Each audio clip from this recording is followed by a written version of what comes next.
Hola, en esta oportunidad les hablaremos sobre la columna vertebral y su biomecánica. Integrantes: Montserrat Bravo y Jennifer Guerra. La cinemática y la artrocinemática de la columna vertebral son fundamentales para comprender el movimiento y la función del sistema musculoesquelético. La cinemática estudia los movimientos de la columna, tales como flexión, extensión, rotación y lateralidad, mientras que la artrocinemática se centra en los movimientos a nivel articular, dado que la columna vertebral es crucial para la estabilidad, el soporte y la movilidad del cuerpo humano. El entendimiento de estos procesos es esencial para el diagnóstico y tratamiento de trastornos musculoesqueléticos. El segmento cervical de la columna vertebral comprende las 7 vértebras superiores, denominadas de C1 a C7. Esta región es fundamental para la movilidad y soporte de la cabeza, permitiendo una amplia gama de movimientos necesarios para las actividades diarias. Cinemática del segmento cervical. La cinemática cervical se refiere a los tipos de movimiento que puede realizarse en esta región. Principalmente se distinguen 4 movimientos: flexión y extensión, rotación y flexión lateral. Cada tipo de movimiento tiene un rango de amplitud específico. La flexión en su totalidad tiene entre 45 a 50 grados en total, pero estas se van a dividir por segmento. Tenemos la flexión atlanto-occipital y atlanto-adzoidea, las cuales nos dan 5 grados de movimiento. También el segmento intracervical de 35 grados. En la extensión nos sucederá lo mismo en una extensión de total de 85 grados por segmento, como el atlanto-occipital y el atlanto-adzoidea, cada uno con 10 grados de extensión. Por otra parte, el segmento intracervical de 70 grados. Luego tenemos una flexión lateral o inclinación, cerca de 45 grados hacia los lados, y una rotación aproximadamente de 60 grados hacia cada lado. Artrocinemática, extensión de 85 grados. Atlanto-occipital, el cóndilo rueda hacia atrás y se deslizan hacia adelante. Atlanto-adzoidea, se producen pequeños deslizamientos hacia atrás en las superficies articulares. Intracervical, las facetas superiores se deslizan hacia abajo y atrás, acercándose los factores inferiores. Los músculos que participan en este movimiento son esternocleidomastoideo, esplanio del cuello, elevador de la escápula, oblicuos de la cabeza, músculo recto de la cabeza, en la flexión de 45 a 50 grados.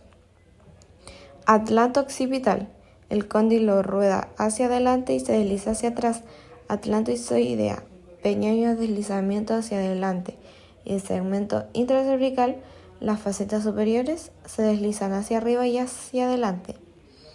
Sobre las inferiores, la musculatura que participa serían esternocleidomastoideo, recto de la cabeza, músculo largo del cuello y de la cabeza. Rotación de 90 grados, atlanto-adzoidea.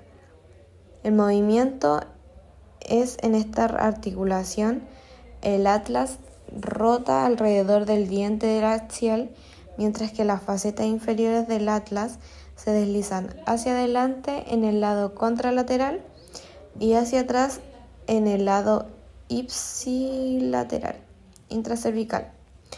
Ocurre un deslizamiento hacia abajo y atrás en el lado ipsilateral y hacia arriba y adelante en el lado contralateral. El esternocleidomastoideo, esplenio, semiespinoso y escaleno. Flexión lateral, atlanto-occipital, implica rodamiento hacia el lado ipsilateral con un desplazamiento contralateral.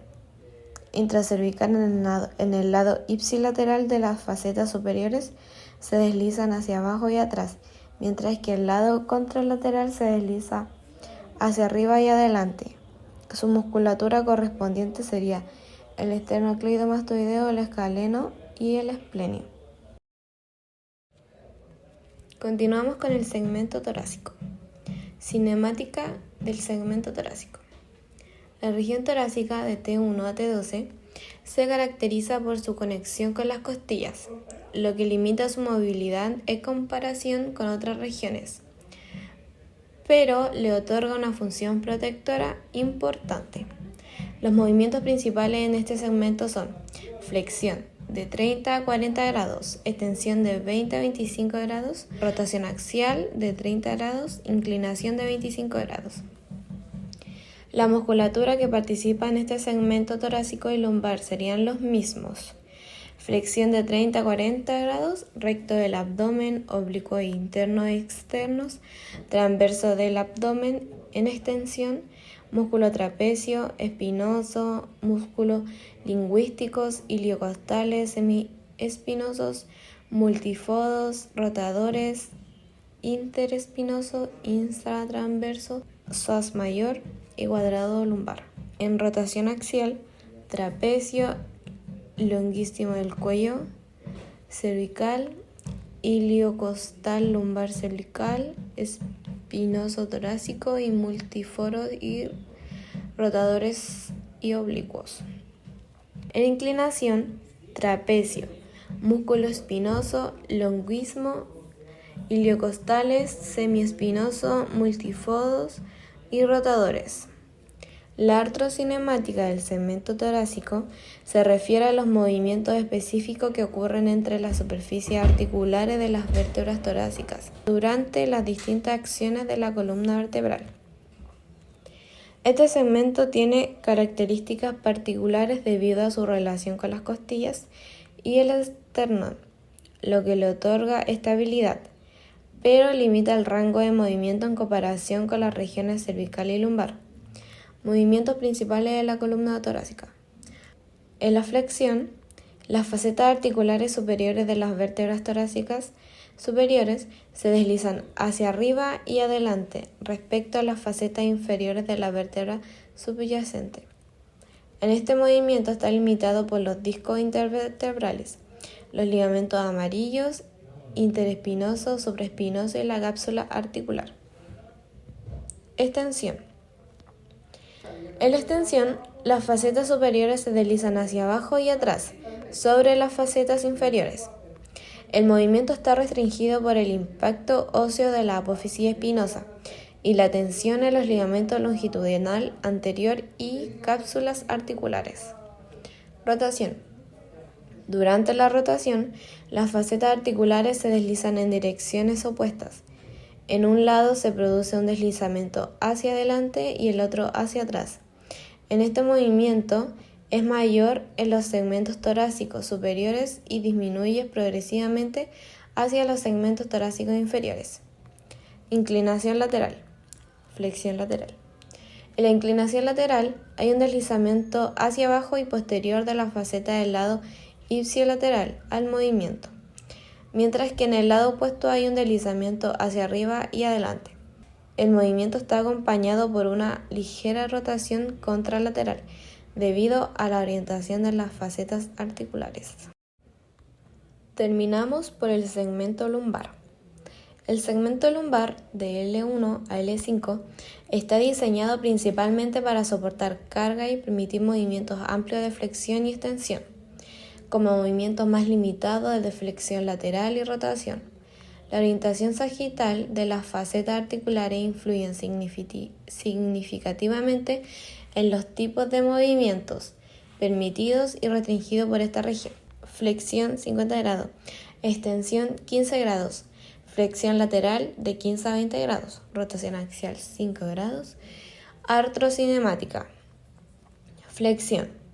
En la flexión lumbar, las facetas articulares superiores de las vértebras se deslizan hacia arriba y adelante sobre las facetas inferiores de la vértebra subyacente. Esto incrementa el espacio intervertebral en la parte posterior y comprime la parte anterior del disco intervertebral. Relajación de los ligamentos anteriores. Extensión. En la extensión lumbar, las facetas superiores se deslizan hacia abajo y atrás sobre las facetas inferiores de la vértebra subyacente. Esto reduce el espacio intervertebral, posterior y comprime la parte posterior del disco intervertebral. Efectos biomecánicos. Relajación de los ligamentos posteriores, tensión del ligamento longitudinal anterior, flexión lateral. Durante la flexión lateral, inclinación hacia un lado, en el lado ipsiolateral del movimiento, las facetas superiores se deslizan hacia abajo y atrás, aumentando la compresión. En el lado contralateral, las facetas superiores se deslizan hacia arriba y adelante, disminuyendo la compresión. Este movimiento también genera una ligera rotación contralateral debido al acoplamiento de movimientos en la región lumbar. Rotación. La rotación lumbar está limitada debido a la orientación sagital de las facetas articulares. Durante la rotación, en el lado contralateral al movimiento, las facetas se comprimen. En el lado ipsilateral, las facetas tienden a soportar ligeramente.